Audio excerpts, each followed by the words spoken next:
നിങ്ങൾ ഈ coastal area എന്ന് പറയുമ്പോൾ ഒരു കാലഘട്ടത്തിലൊക്കെ കോസ്റ്റൽ ഏരിയയിൽ BJP ഇല്ലാതെ സത്യമാണ്.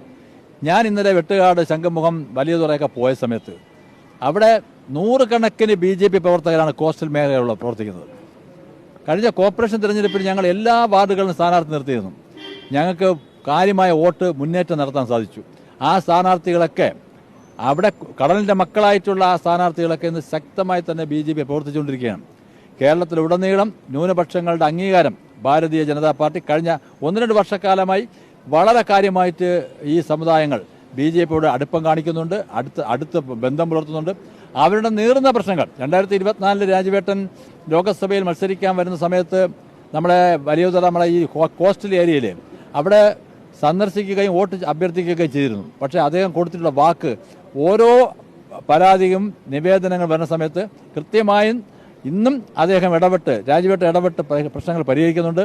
BJPയുടെ ശക്തമായ സാന്നിധ്യം ആ മേഖലകളുണ്ട്. കഴിഞ്ഞ 4 മാസത്തിന് മുമ്പ് നടന്ന കടലാക്രമണത്തിൽ BJP മാത്രമാണ് അവരുടെ പ്രശ്നങ്ങൾ കേൾക്കാൻ അവിടെ എത്തിയിട്ടുള്ളത്. വേറെ ഒരു ആന്റണി രാജു എന്ന MLA അങ്ങോട്ട് തിരിഞ്ഞു നോക്കിയിട്ടില്ല.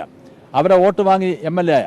അപ്പം അതുകൊണ്ട് കോസ്റ്റൽ മേഖലയാണ്, അതുകൊണ്ട് BJPക്ക് സാധ്യമല്ല, ന്യൂനപക്ഷങ്ങളുടെ വോട്ട് കേരളത്തിൽ BJP കിട്ടില്ല, അതുകൊണ്ട് സാധ്യമല്ല എന്നുള്ള രീതി ഈ തെരഞ്ഞെടുപ്പോടുകൂടി അവസാനിക്കാൻ പോവുകയാണ്.